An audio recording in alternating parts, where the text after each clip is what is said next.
Your heart fluttered in your chest, breathing slowly and silently in a cramped small space, tucking your legs close to your chest in an attempt to shrink into a ball.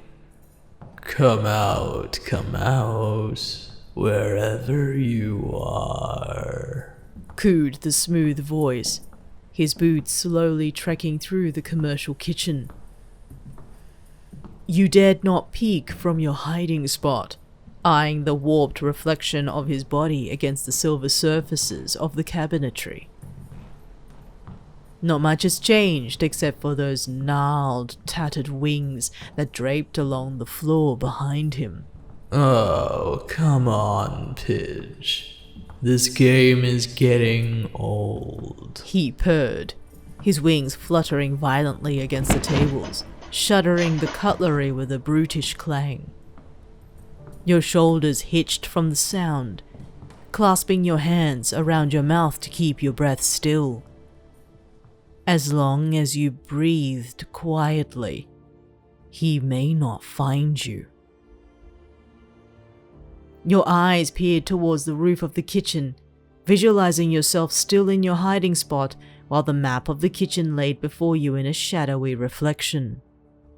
There amongst the map stood Hawks, his eyes still scanning the kitchen while you began to visualize all probabilities available to him and you. Many revealed failed escape attempts. A few highlighted failures staying where you were. With each probable outcome, the hope of escape was extremely slim. His boots scuffed before you, still hiding in that tiny hole between the tables. He stopped where he stood, turning every once in a while to survey the empty commercial kitchen, twirling a bright rouge feather in his fingers. He stared at the tiny down, smirking at its color and vibrancy. Smart of you to leave this behind, Pidge. You've caught on real quick, he mused while the feather floated in his palm, still attached to its necklace. But a promise is a promise, and I'm here to return it back to you. You stared back at the ceiling, ignoring his legs to find that your chances were slipping away with each passing breath. Would he walk by? Or would he find you? You knew he knew better. It all came down to tactical strategy and advantage. He would play his bishop, which left you with "Found you, Pidge." You kicked into his face as hard as your legs could spring from your hiding spot, catching him off guard briefly before you leapt out and ran for the exit. Your knight had to take the place of a pawn, leaving you some breathing space to escape. You slammed into the swinging double doors, running down the hall towards the lobby where you had 3 choices. Exit the building, find your way to the underground garage, or call for help from the reception. You had to keep yourself 6 steps ahead and find your pawns to halt his advance.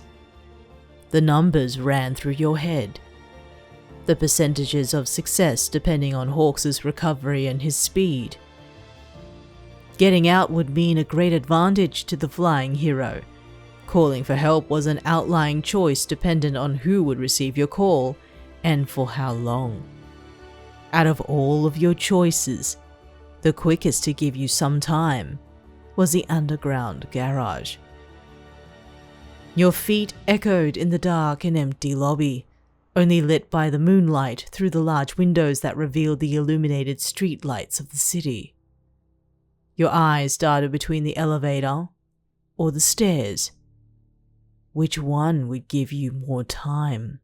A slam of the doors echoed from behind, revealing Hawks soaring through the hall before he emerged into the lobby, floating above the expanse of the room with his eyes darting everywhere. His blind left eye was of no use, relying so much on his only functioning eye to spot the lights of the elevator illuminate, sending the box to the lobby floor. He floated towards the ground until a sliver of light caught his eye, catching the fire emergency door slowly and hauntingly close. A smirk crawled on his lips before his feet landed on the floor, fluttering his wings from the strain. He stared at the door, contemplating his own choices before he entered through it, taking the flight of stairs down. The lobby fell silent again, except for the ding of the elevator's door opening absently on the floor. You slowly peeked your head from the reception desk, having hidden under it for the time Hawks had witnessed his available choices. He had an advantage on you in the long run if you had continued to run, exerting all your energy into escaping with the likelihood of Hawks catching up to you. Bluffing was your only option to give you some time. With Hawks having taken the bait, you carefully collected the phone from the desk, taking the machine under with you. You didn't want to take any chances of Hawks realizing any movement from above now at this stage of the game. Dialing a set of numbers, you were met with a familiar dial tone. Shrinking yourself into a ball with the reception phone in your lap. Your breath was still again, inhaling slowly and exhaling quietly. If I show you, then I know you won't tell what I said, spoke a young voice on the line, the gruffness lining his irritation. 'Cause two can keep a secret if one of them is dead, you answered in a low whisper, still with a quiet breath. Hey, where are you? Asked the voice laced with worry and surprise despite that gruff undertone. The old commission building, you whispered. This whole time? Hawks is here too. You continued, eyeing the ceiling once more. Look, I don't know how long I have left hiding here until he realizes my bluff. What's the status over there? We're on standby. Things are out of control. We've lost our lead investigator for... Deku. The voice strained when it uttered the name, hearing the disdain and the hurt. I'm sorry, Izumi. You spoke, eyeing your probable outcomes along the tall ceiling of the lobby, eyeing your chances of escape growing slimmingly thin. Anyway, our insider is still on the case about Todoroki, and we've informed them to advise others out in the field. Continued Izumi. How is Eri? Fine. You still controlled your breathing, forcing your reaction to his abrupt reply down into the pit of your stomach. He had always been protective of Eri. Not at first, but when the world flipped on its head, it became his purpose.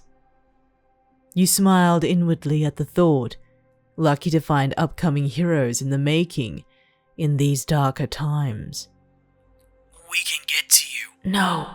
You interrupted. This is riot territory. I don't want you to run in head first while Red Riot is roaming about. Then, what do you want us to do? Your eyes darted with every outcome that played out on the ceiling above, the shadowy reflection revealing all possibilities with varying levels of failure. In the end, your heart sank. You've reached the end game phase with only two options left. Both. Zugzwang. Hey, are you listening?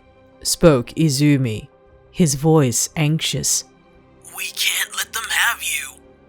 I'm sorry, Izumi. You whispered, holding the quiet breaths you forced yourself to breathe. You need to look after Eri. She's going to have to make a big decision soon. No, don't you dare make that decision.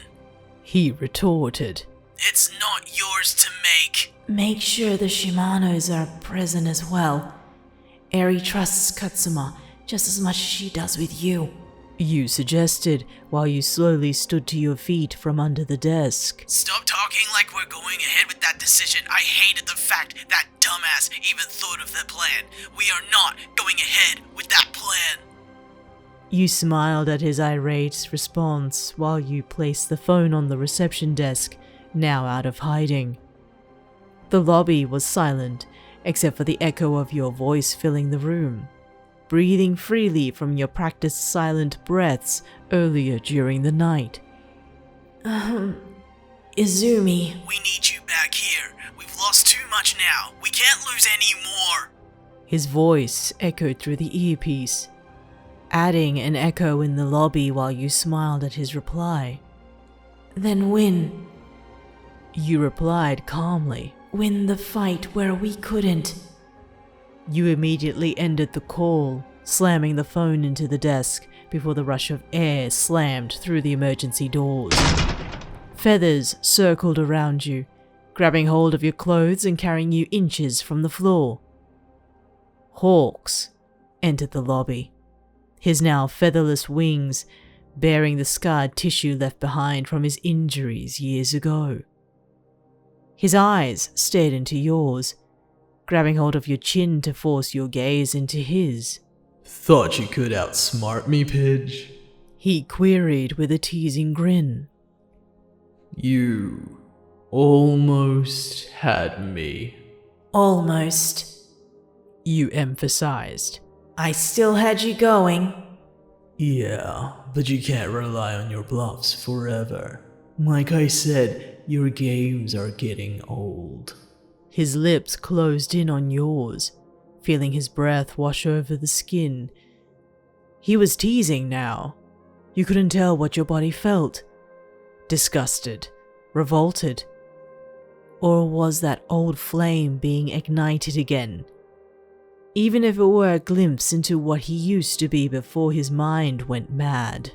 So, are you going to tell me who you were talking to? He asked, catching you off guard. I could be jealous if you gave me the reason why. You swallowed, raking through your mind on your response. You didn't account for him eavesdropping the breath of your last words on the phone call. Thankfully, he wouldn't have been able to discern the words you spoke, but lying about the phone call wasn't an option. Hawks was only met with a silent tongue. Pidge, we shouldn't be keeping secrets from each other. Trust goes both ways, am I right? He cooed with a grin. How about this? You don't have to tell me anything, but I'm going to have to take you with me to a friend of ours for a while. Seems you're not fond of going down memory lane with me here. His statement was laughable, but to an extent, he was reaching. After he had captured you yesterday, he had brought you to this decrepit building, only to relive memories of what once was. It was a day of cat and mouse, one that went astray after your original game plan had shifted drastically. You opened with a king's gambit by feeding into his plot, offering yourself for capture to make it seem that he had succeeded. However, throughout the day, he had thwarted most of your available moves and outcomes. You read him like a book, but so did he. With a tug of his feathers, you were pulled towards the front doors, followed by Hawks who kept his steely gaze on you. Perhaps there was a way out of this, you thought, eyeing the outside street lights from your peripherals. You contemplated the notion of what very little options you had left, until you spotted Hawks pull a small bottle from his person, dousing a cloth in what substance it contained. Immediately he shoved the cloth into your face, covering your nose and mouth that filled with a sweet and nutty scent. You struggled recognizing that smell, pulling at the small tugs of Hawks's feathers before your limbs felt limp. Now, Relax, Pidge. Reassured Hawks through your drowsiness. I'll make sure you're comfortable when you wake up. That sweet scent was the last thing you recalled before your eyes fluttered shut, your head feeling light from the dizziness. Of course, it was chloroform. Knocked out and comatose, you dangled from Hawks's feathers before they gently released you into his arms, each one returning to his back while he hissed in pain. His quirk felt like a nuisance now, each use of it always a burden on his body. His painful cries echoed in the lobby, leaving his wings limp while they dragged along the floor. You'll be in safekeeping, Pidge, he remarked, straining his back to lift his wings, spreading them ready for takeoff. With a push, his wings lifted himself from the ground with you in his arms, flying into the night sky while he made his way across Musatafu. He aimed towards the salty breeze, finding his way to Endor Docks for another well-deserved appointment.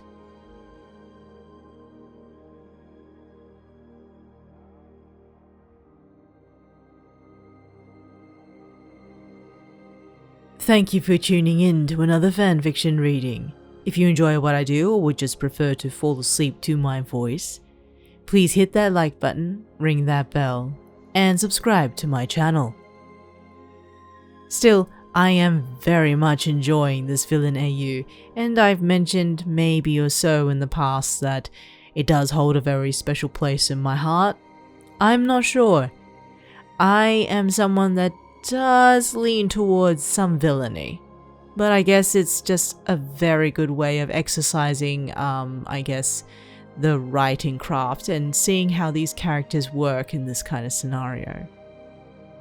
Otherwise, I am more than happy to release the fact that this ends phase 1 of the villain AU. More phases to follow soon.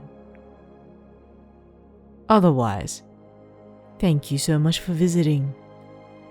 I hope to hear from you soon, next we meet.